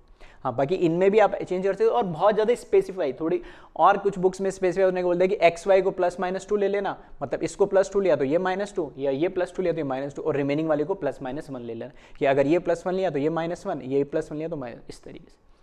क्लियर है? तो उसके लिए ज़्यादा परेशान ना हो, Z वाले का ध्यान रखना, उसको हम जनरली 0 ले लेते हैं। चलिए, देन ठीक है, नेक्स्ट पॉइंट लिखा है, p orbital are 3-fold degenerate और ट्राई डीजनरेट ऑर्बिटल। ठीक है, डीजनरेट का मतलब क्या है, डीजनरेट का मतलब ये है कि हमारे पास, ठीक है, हमारे पास जैसे मैं बोल रहा हूं s का तो एक ही ऑर्बिटल होता है, उसको एक बॉक्स से हमने रिप्रेजेंट करा। ठीक है, ये s है, p के मेरे पास क्या है, 3 ऑर्बिटल है, तो मैंने ये 3 बॉक्स से रिप्रेजेंट करे, ये px py और pz। इसी तरीके से मेरे पास d के 3 4 5, ये 5 ऑर्बिटल है। ठीक है, तो ये dxy dyz, ठीक है, dx² -y² dzx और dz², 5 हो गए। अब किसी भी ऑर्बिटल को पहले बाद में कोई फर्क नहीं पड़ता, ये तीनों देखो एक साथ चिपके हुए, मतलब ये एक, हमने बोला ना नीचे से ऊपर जाते हो तो एनर्जी बढ़ती है, ऊपर से नीचे आते हो एनर्जी कम होती है। जब ये एक ही लेवल पे लिखे हुए तीनों मैंने रिप्रेजेंट करे, मतलब तीनों की एनर्जी क्या है, सेम है। जिन ऑर्बिटल्स की एनर्जी सेम होती है उनको हम क्या बोलते हैं, डीजनरेट ऑर्बिटल। हाँ, p के केस में हम उसको स्पेसिफिक ट्राई डीजनरेट बोल सकते हैं, क्योंकि इसमें 3 डीजनरेट ऑर्बिटल है, इसलिए इसको ट्राई डीजनरेट। ऐसे d के केस में पेंटा डीजनरेट हम बोल सकते हैं। ठीक है, और f के केस में हेप्टा। हाँ, s के केस में तो एक ही ऑर्बिटल होता है, तो डीजनरेट क्या अकेला ही है, कोई किसी से तो कंपेयर करना नहीं पड़ रहा, इस तरीके से। ठीक है, तो जिनकी एनर्जी सेम होती है, इक्वल होती है, हम उनको क्या बोलते हैं, डीजनरेट ऑर्बिटल्स। ठीक है, तो वही चीज लिखी है यहाँ पे, जैसे d के लिए लिखा है, d orbitals are 5-fold degenerate, 5-fold मतलब 5 ऑर्बिटल है, 3-fold का मतलब 3 ऑर्बिटल है, या फिर पेंटा डीजनरेट ऑर्बिटल। और इसी तरीके f को हम क्या लिख सकते हैं, 7-fold डीजनरेट या हेप्टा डीजनरेट। हाँ, ध्यान रखना pdf लिखा, s नहीं लिखा है। क्यों नहीं लिखा है, क्योंकि s में तो अकेला ऑर्बिटल है, तो उसमें तो एक एनर्जी ऑर्बिटल की एनर्जी की बात हो रही है, तो उससे सेम कंपेरिजन में एनर्जी तो किसी की है ही नहीं। क्लियर है? चलिए कॉपी करें इसको।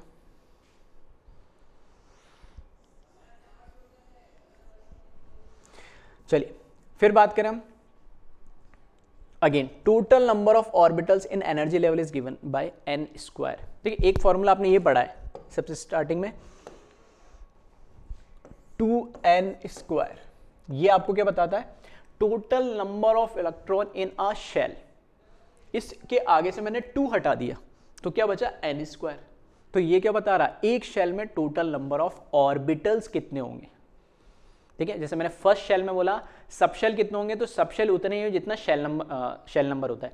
जैसे मैंने बोला फर्स्ट शेल में एक ही सब शेल होता है s, सेकंड शेल में 2 सब शेल होता है sp, थर्ड में spd, फोर्थ में spdf।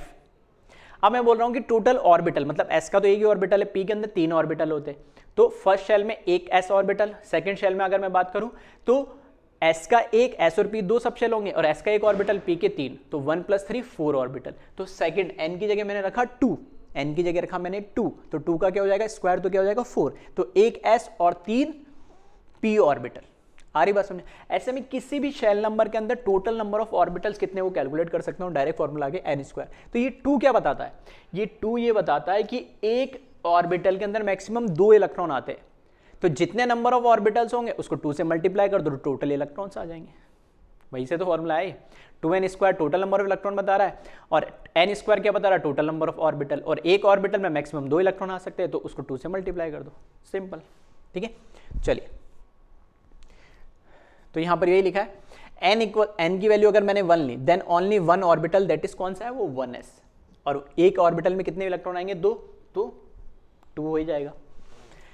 देन n की वैल्यू अगर मैंने 2 ली है तो यहां पे लिखे 2, तो 2 का स्क्वायर 4, तो कितने ऑर्बिटल हो गए, 4 ऑर्बिटल कौन कौन से, एक तो 2s का, और 2p के अंदर, इसके अंदर तो एक ही ऑर्बिटल है 2s के, और 2p के अंदर 3 ऑर्बिटल, 2px 2py 2pz।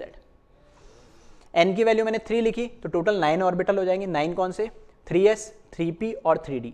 ये तो 3s एक ही होता है, इसमें 3px 3py 3pz 3 ही हो गए, और 5 ये 3dxy 3dyz 3dzx 3dx² - y² और 3dz² ऑन सो ऑन। ठीक, तो डायरेक्ट इस फॉर्मूले से आप कैलकुलेट कर सकते हैं। ऐसे n के अंदर 16 हो जाएगा, तो एक 4th शेल का s orbital, 3 p sub shell के d ऑर्बिटल, p के 3 और d के 5 और f के कितने, 7।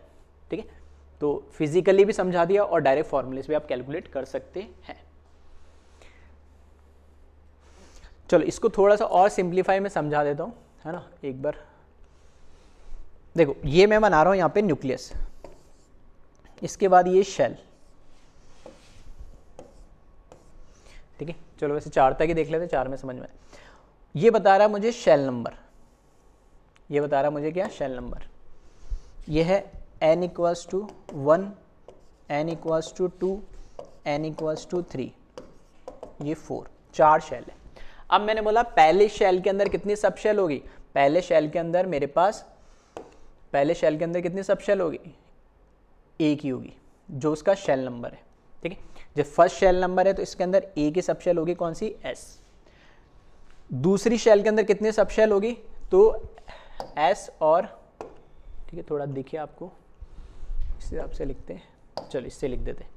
पहले के अंदर मिली मुझे s सब शेल, दूसरे शेल के अंदर 2 सब शेल मिलेगी आपको s और p, तीसरे के अंदर 3 सब शेल मिलेगी s p और d, इसमें s p d f। अब इसमें भी अगर मैं बोलता हूं सब शेल के बाद ऑर्बिटल, तो s के अंदर देखना एक ही ऑर्बिटल होगा, इसमें s का एक ऑर्बिटल और p के कितने, 3 ऑर्बिटल, इसमें s का एक ऑर्बिटल, p के 3 और d के कितने, 5 ऑर्बिटल, s का एक, d के 3, सॉरी p के 3, d के 5 और f के 7 ऑर्बिटल। अब ये फॉर्मूले से भी देख लो और फिजिकली भी देख सकते हो, कोई दिक्कत नहीं है। मैंने बोला जो शेल नंबर होता है उतने सब शेल होते हैं, तो एक शेल है तो सब शेल भी एक है s, शेल 2 है तो उतने ही सब शेल s और p, 3 शेल है तो s p d, 4 है तो s p d f। मैंने बोला एक शेल के अंदर कितने नंबर ऑफ ऑर्बिटल होते हैं, तो फॉर्मूला बताता है n², तो 1 रखेंगे तो क्या आएगा, 1 का स्क्वायर 1, तो एक ही ऑर्बिटल आ रहा है। 2 रखेंगे तो 2 का स्क्वायर, तो 1 + 3 4 हो रहा है। ठीक है, तो यहाँ पे 2 रखने में 4 आ ही रहा है।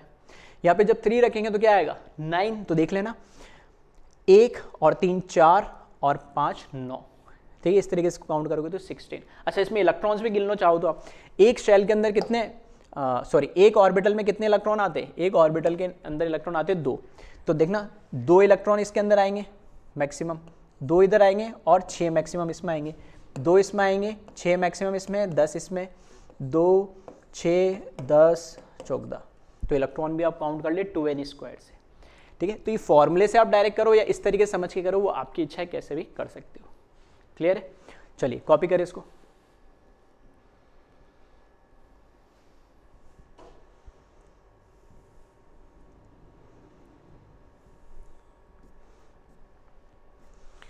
उसके बाद क्या है, कई बार है ना कुछ क्वेश्चंस आपको एग्जाम में ऐसे भी दिखने को मिल जाएंगे, जो साई होता है, वेव फंक्शन जो रिप्रेजेंट करता है, कई बार इस तरीके से लिखा हुआ होता है नीचे सबस्क्रिप्ट में NLM, मतलब 3 वैल्यूज लिखी हुई होती है। जो श्रोडिंगर वेव इक्वेशन है, हमें पता है वो 3 क्वांटम नंबर बताते हैं, P और कौन, N L और M, तो वो 3 जो क्वांटम नंबर है वो इस तरीके से भी रिप्रेजेंट किए जाते हैं। तो ये मुझे बताता है किसी भी पर्टिकुलर ऑर्बिटल के बारे में। तो साई NLM इस तरीके से सबस्क्रिप्ट में लिखा हुआ, that is psi indicate wave function of an orbiting electron, और NL और M denote an orbital in this case. तो क्वेश्चंस किस तरीके से, मान लो इस तरीके से कोई वैल्यू लिख के दे दी साई 420। पहली बात, ये जो सेकंड जो एल है ना, ये कभी भी इससे बड़ा नहीं हो सकता। तो कई बार तो ऐसे लिख के दे देते कि भाई इधर मान लो 451 लिख दिया, तो वो रिप्रेजेंटेशन सही है क्या? रिप्रेजेंटेशन ही गलत हो गया। कैसे? अगर मान लो इस तरीके से लिख के दे दिया साई, मैं बोल रहा हूँ 451, तो ये तो इस तरह का कोई ऑर्बिटल ही नहीं होगा। क्यों नहीं होगा? क्योंकि ये जो पहली वैल्यू है ये तो रिप्रेजेंट करती है हमें कौन? ये पहली वैल्यू तो मुझे रिप्रेजेंट करती है एन, ये वैल्यू रिप्रेजेंट करती है एल, और ये वैल्यू रिप्रेजेंट करती है एम। मैंने बोला एल कभी भी एन से तो बड़ा हो ही नहीं सकता है, अभी देखा हमने, कभी भी एल एन से तो बड़ा हो ही नहीं सकता, उस समय छोटा ही होगा। तो ये 4 भी नहीं हो सकता, इवन 4 आ गया तो यहाँ 3 आना ही है, यहाँ 2 हो सकता है, 1 हो सकता है, 0 हो सकता है, लेकिन 4 या 5 नहीं हो सकता। तो इस तरीके से कई बार वो रिप्रेजेंटेशन भी पूछ लेते हैं कि इनमें से कौन सा ऑर्बिटल एग्जिस्ट करता है, नहीं करेगा। तो मैं इसका मतलब यह हो गया, फोर्थ शेल के अंदर मैं किसकी बात कर रहा हूँ? एल की वैल्यू 5 है, एल की वैल्यू 5 है, मतलब किसको? 0 1 0 1 2 3 और 4 और 5। छठा कौन सा? एच की बात कर रहा हूँ, तो पॉसिबल नहीं फोर्थ शेल में एच सब शेल भी आ जाए। आ रही बस में पहले टाइप के सिंपल टाइप के क्वेश्चन कि ऐसे ऑप्शन दे दे 4, उसमें से बोलता कौन सा ऑर्बिटल एग्जिस्ट करेगा, नहीं करेगा। तो इस तरह का तो एग्जिस्ट नहीं करेगा, जिसमें ध्यान रखना कंडीशन कि जो एल की वैल्यू एम से तो कभी भी बराबर या बड़ी होनी ही नहीं चाहिए। इसी तरीके से जो एल की वैल्यू है वो -L2 + L ही होनी चाहिए। तो तीनों कंडीशन चेक कर लेना। दूसरी बात, इस तरीके से लिख के दे दिया, पर्टिकुलर में ऑर्बिटल का नाम भी बता सकता हूं। कैसे? ये क्या बताता है? Shell number. तो एन की वैल्यू हुई 4, ये बताता मुझे सब शेल, तो एल की वैल्यू हुई 2, और ये बताता मुझे उसका ओरिएंटेशन। तो स्पेसिफिक फोर्थ शेल में एल की वैल्यू 2 का मतलब क्या होगा? एल की वैल्यू 2 का मतलब हो गया डी सब शेल। तो फोर्थ शेल के अंदर डी सब शेल, और डी में भी कौन सा वाला? m = योर स्पेसिफाई हमने कर दिया z² के लिए, तो dz², 4dz² हो गया ये। ठीक है, तो it has 4d orbital more accurately as 4dz² orbital. आ रही बात समझ में? तो इस तरह के क्वेश्चंस भी आपसे हो सकता है, पूछे जा सकते हैं। तो ये इस तरह का रिप्रेजेंटेशन ध्यान रखिएगा। ठीक है, चलिए कॉपी करें इसको, इसके बारे में लिख लेना, ये एग्जिस्ट नहीं करेगा। ठीक है,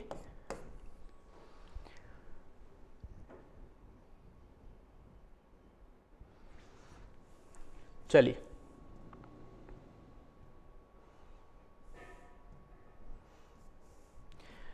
फिर देखिए, लास्ट एंड फाइनल हमारा क्वांटम नंबर है स्पिन क्वांटम नंबर। ठीक है, तो एक ये आर्बिट्ररी क्वांटम नंबर है, श्रोडिंगर से डिफाइन नहीं है। स्पिन क्वांटम नंबर को हम क्या करते हैं? सिंपली एस से लिखते हैं, या कुछ बुक्स में, ठीक है, एम और उसका सबस्क्रिप्ट एस भी लिखा जाता है। बोला एम तो सर अभी आपने बताया था, तो ध्यान से देखना, या तो एम लिखा था और एम के नीचे एल लिखा था हमने, तो वो बताता मैं मैग्नेटिक क्वांटम नंबर, या सिर्फ एस लिखा हो या एम के नीचे सबस्क्रिप्ट एस लिखा हो, तो वो बताता मैं स्पिन क्वांटम नंबर। तो मोस्ट कॉमनली तो हम ऐसे यूज करते हैं, बट कुछ केसेस में ध्यान रखना हम इस तरीके से लिखा हुआ हो तो। क्लियर है?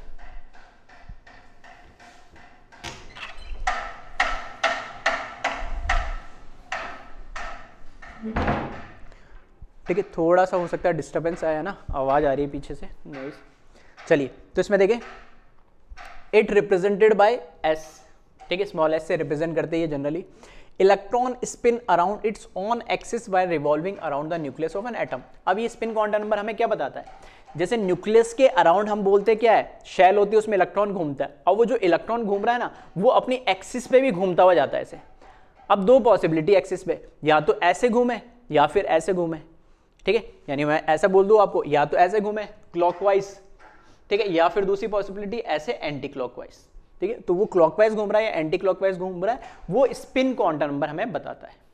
ठीक है, तो it has two orientation relative to chosen axis, that is it can be either clockwise और एंटी क्लॉकवाइज।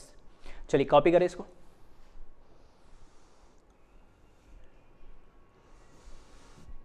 तो यहां पर वो रिप्रेजेंट कर रखा है कि अगर ये एक्सिस है, इस तरीके से घूम रहा है, तो उस रिप्रेजेंटेशन को हम क्लॉकवाइज को +½ से दिखाते हैं, रिप्रेजेंट करते हैं। जैसे हमने बोला ना, हर क्वांटम नंबर की एक न्यूमेरिक वैल्यू होती है, तो वैसे स्पिन क्वांटम नंबर की भी एक न्यूमेरिकल वैल्यू, या तो वो +½ होगा या -½ होगा। अब देखो 1 मैंने बोला एक है इलेक्ट्रॉन, अब पॉसिबिलिटी दोनों है, या तो क्लॉकवाइज घूमे या फिर वो एंटी क्लॉकवाइज घूमे।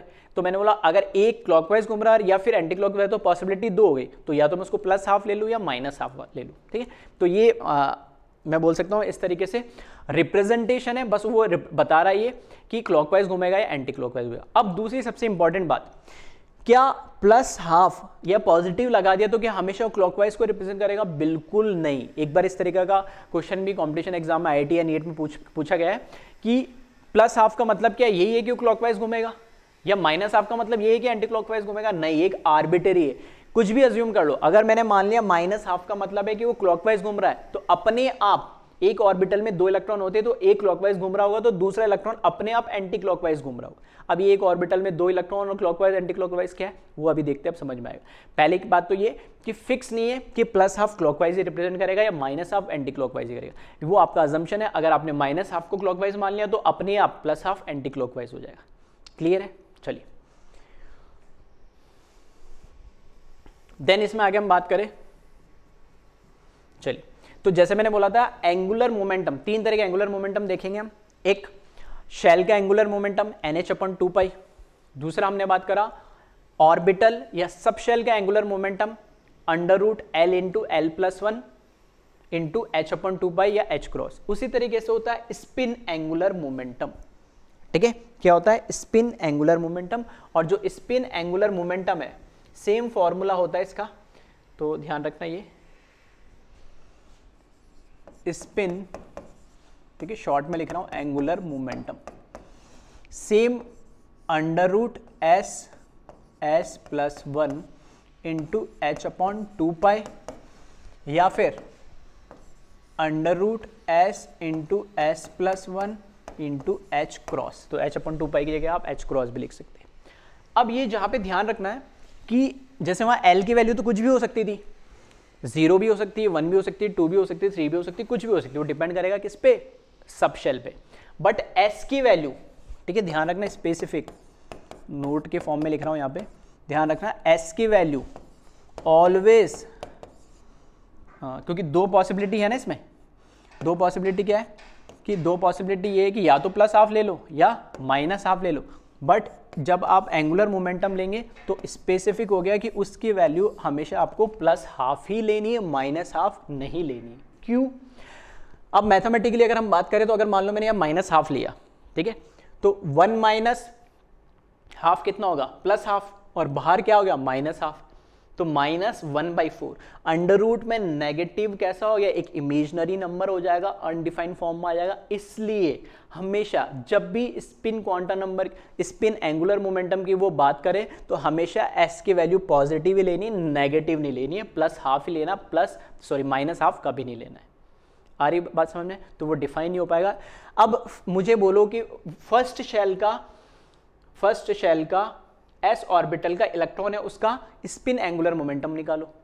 तो फॉर्मूला तो यही है, S × S + H और 2π, ये तो कांस्टेंट है, प्लांक कांस्टेंट, और पाई और 2 कांस्टेंट है, तो S पे तो डिपेंड करेगा। और S मैंने बोला हमेशा हाफ ही लेना है, तो कोई फर्क ही नहीं पड़ता है फर्स्ट शेल का कोई सब शेल ले लो और उसका ऑर्बिटल ले लो, या 100th शेल का कोई सब शेल ले लो और उसका ऑर्बिटल के उसके इलेक्ट्रॉन के ले लो, क्योंकि वैल्यू S की वैल्यू तो प्लस हाफ ही आएगी। तो ये एक फिक्स्ड वैल्यू हो गई। फिक्स वैल्यू की तो चाहो आप इसको कैलकुलेट भी कर सकते हैं, इस फिक्स वैल्यू को डायरेक्ट, फॉर्मूला तो आपको पता ही होना चाहिए, और चाहो तो डायरेक्ट आप वैल्यू भी याद रख सकते हैं। जैसे आपने यहाँ पे रखा स्पिन एंगुलर मोमेंटम, इसकी वैल्यू यहाँ पर क्या रखे? 1/2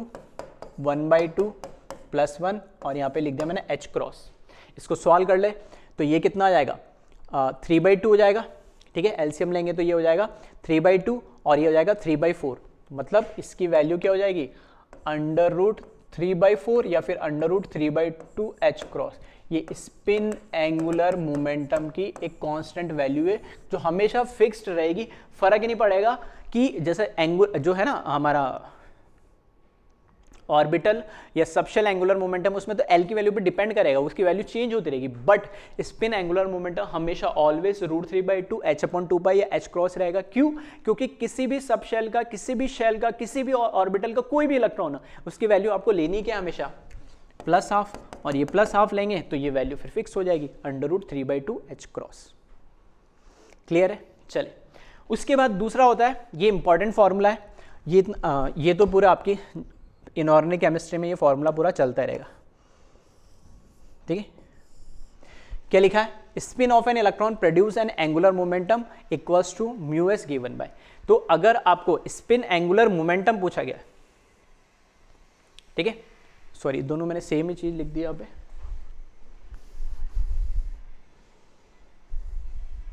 ठीक है, एंगुलर नहीं, यहाँ पे मैग्नेटिक मोमेंट लिखना है ना, ठीक है, इसको करेक्ट कर लेना थोड़ा सा दोनों से। यहाँ पे जो एंगुलर लिखा है इसकी जगह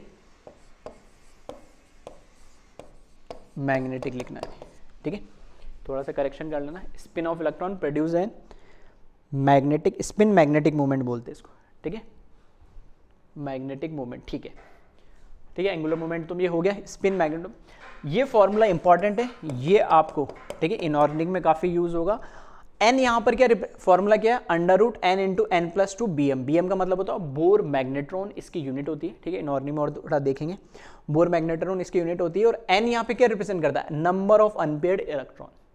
एग्जाम्पल, ठीक है, चलो एक एग्जाम्पल ले लेते ताकि आपको भी थोड़ा क्लियर हो जाए इसको कैसे अप्लाई करना है। फॉर एग्जाम्पल मैंने बोला कार्बन, है ना, carbon single atom, carbon atom हमें दे रखा है, उस कार्बन एटम के अंदर आप मुझे बताइए, उस कार्बन एटम के अंदर मुझे बताइए उसका मैग्नेटिक मोमेंट क्या होगा। तो n बताता है नंबर ऑफ अनपेयर्ड इलेक्ट्रॉन। तो थोड़ा सा एक आइडिया अगर आपको होगा तो कार्बन का हमें पता है एटॉमिक नंबर 6 होता है और इसका इलेक्ट्रॉनिक कॉन्फिगरेशन जब आप लिखोगे 1s2 2s2 और 2p2। अब यहां पर क्या होता है, 1s में तो दोनों इलेक्ट्रॉन एक ही ऑर्बिटल में होते हैं, इधर पे भी एक ही के अंदर होते हैं, बट यहां जो p के अंदर इलेक्ट्रॉन है, ठीक है, यहां पे जो p के अंदर इलेक्ट्रॉन है, एक इस तरीके से लिख देता हूं, ठीक है, ये हो गया मेरे पास 2px, ये हो गया मेरे पास 2py और ये हो गया 2pz। अब इस 2p के अंदर दो ही इलेक्ट्रॉन जाने हैं, ठीक है, तो हो सकता है किसी को समझ में नहीं आया, कोई दिक्कत नहीं, नेक्स्ट लेक्चर में आ जाएगा, बस उसको अप्लाई कैसे करना वो बता रहा हूँ। तो जब इसमें दो इलेक्ट्रॉन फिल करोगे ना, तो पहला इलेक्ट्रॉन और फिर दूसरा इलेक्ट्रॉन, एक ही ऑर्बिटल के अंदर दो इलेक्ट्रॉन एक साथ नहीं भेजे जाते, ठीक है, ये लॉ है कि पहले हम जितने भी डीजेनरेट ऑर्बिटल्स हैं उनमें सिंगल सिंगल इलेक्ट्रॉन फिल करेंगे, एक एक एक जब इसमें बढ़ जाएगा फिर उसके बाद पेयरिंग स्टार्ट करते। तो इस तरीके से ये दोनों इलेक्ट्रॉन तो पेयर्ड होते हैं एक ऑर्बिटल में, ये भी पेयर्ड होते हैं, दो अनपेयर्ड इलेक्ट्रॉन है। तो यहाँ पर n की वैल्यू क्या हो जाएगी 2, तो n की वैल्यू जब यहाँ 2 रखोगे, ठीक है, तो यहाँ पे रखोगे 2, तो यहाँ पर हो जाएगा 2 + 2, तो कितना हो जाएगा 4, और 4 2 जा 8 अंडर रूट 8, यहाँ पर इसका क्या आएगा, डायपोल मूवमेंट आ जाएगा, सॉरी मैग्नेटिक मूवमेंट आ जाएगा, सॉरी डायपोल मूवमेंट नहीं मैग्नेटिक मूवमेंट, ठीक है। डायपोल मूवमेंट ऑर्गेनिक में आप पढ़ोगे वो इलेक्ट्रोनेगेटिविटी डिफरेंस की वजह से आता है, वो अलग चीज़ है, ये है मैग्नेटिक मूवमेंट, ये फॉर्मूला इंपॉर्टेंट है, ये हो सकता है हालांकि अभी समझ में नहीं आया तो कोई दिक्कत नहीं, नेक्स्ट लेक्चर में इलेक्ट्रॉनिक कॉन्फ़िगरेशन लिखना सीखेंगे, वहाँ आपको समझ में आ जाएगा, फिर आप चाहो तो इसको देख लेना, समझ में आएगा। क्लियर है, चले कॉपी करें। तो यहाँ पर दो फॉर्मूले अलग अलग है, स्पिन के एक एंगुलर मोमेंटम है, इसकी वैल्यू भी फिक्स हो गई, मैंने कैलकुलेट करके बता दी, और मैग्नेटिक मोमेंट ये आपको नंबर ऑफ अनपेयर्ड इलेक्ट्रॉन, कोई एटम भी हो सकता है, ये कोई कैटाइन भी हो सकता है, कोई एनाइन भी हो सकता है, कुछ भी हो सकता है, उसके लिए हम कैलकुलेट कर सकते हैं। चलिए कॉपी कर लिया है, तो अब देखते हैं हम नेक्स्ट आगे।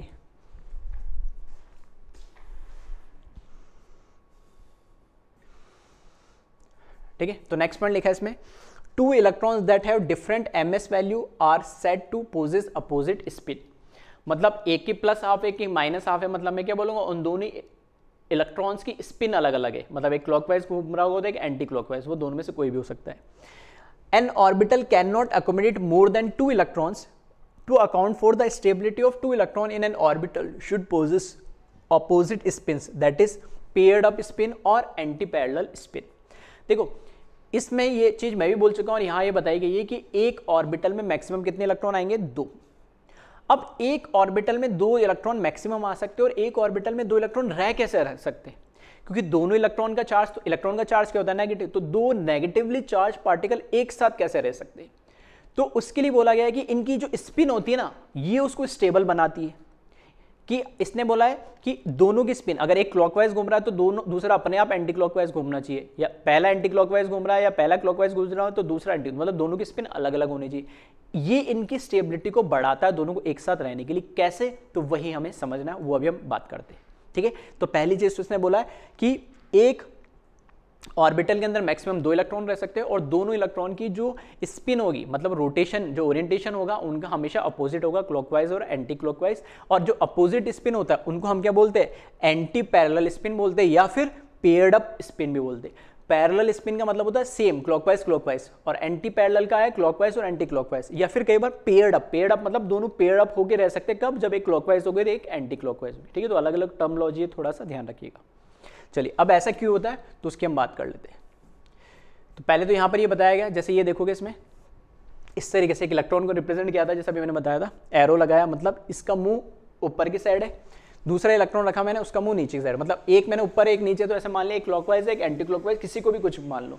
या फिर इस तरीके से भी रिप्रेजेंट किया जाता है, इसमें हाफ हेडेड एरो लगाया इस साइड और दूसरा हाफ हेडेड लगाया नीचे की साइड, तो ये भी एक इलेक्ट्रॉन और ये भी एक इलेक्ट्रॉन को रिप्रेजेंट करता है, और दोनों की स्पिन अपोजिट है, एक क्लॉकवाइज और एक एंटी क्लॉक। ये रिप्रेजेंटेशन है, ऐसे भी कर लो तो भी ठीक है, ऐसे कर लो तो भी ठीक है।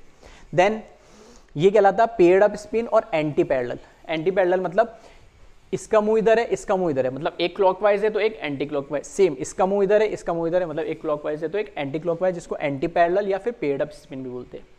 दूसरी पॉसिबिलिटी क्या है कि दोनों इलेक्ट्रॉन की डायरेक्शन आप देखोगे सेम है, मतलब ये क्लॉकवाइज है तो ये भी क्लॉकवाइज, ये एंटी क्लॉकवाइज है तो ये भी एंटी क्लॉकवाइज। ठीक है, या फिर दोनों half headed arrow same direction में हो गए, ठीक है, तो भी कोई फर्क नहीं पड़ता है, तो इनको हम बोलते हैं पैरेलल स्पिन। पैरेलल स्पिन मतलब दोनों सेम डायरेक्शन में रोटेट कर रहे, या तो दोनों क्लॉकवाइज होंगे या दोनों एंटी क्लॉकवाइज होंगे। क्लियर है? चलिए कॉपी करें इसको।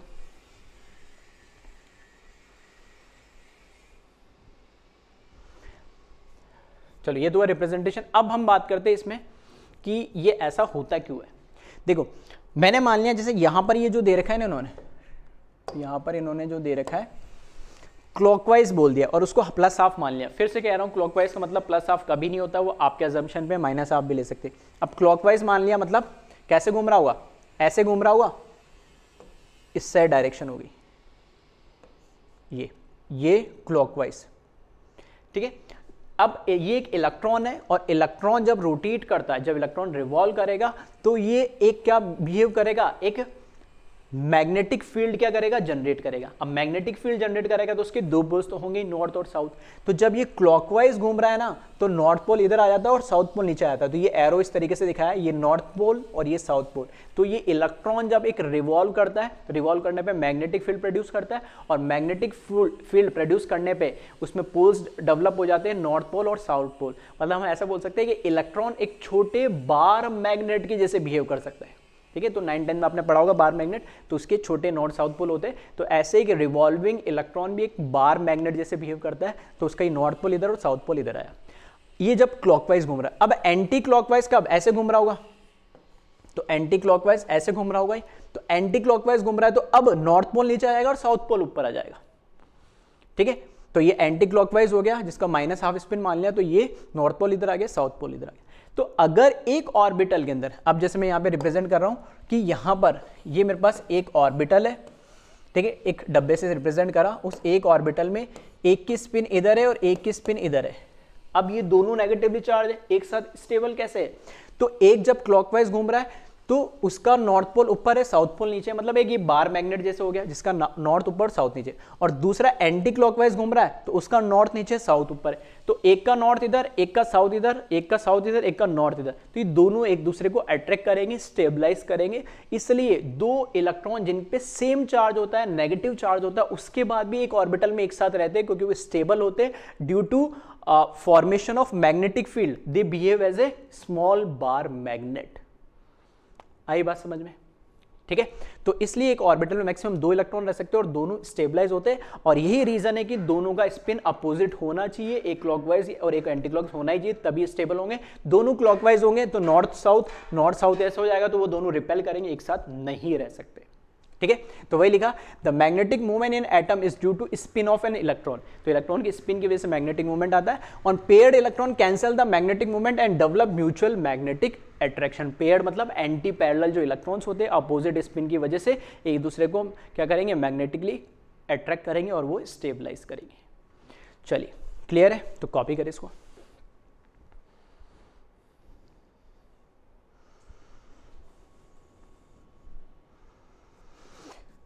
ठीक है, तो आज का लेक्चर में अब मैंने कोशिश करी पूरा हमारे पास जो क्वांटम नंबर है, चारों क्वांटम नंबर को पूरा डिटेल में बात करें।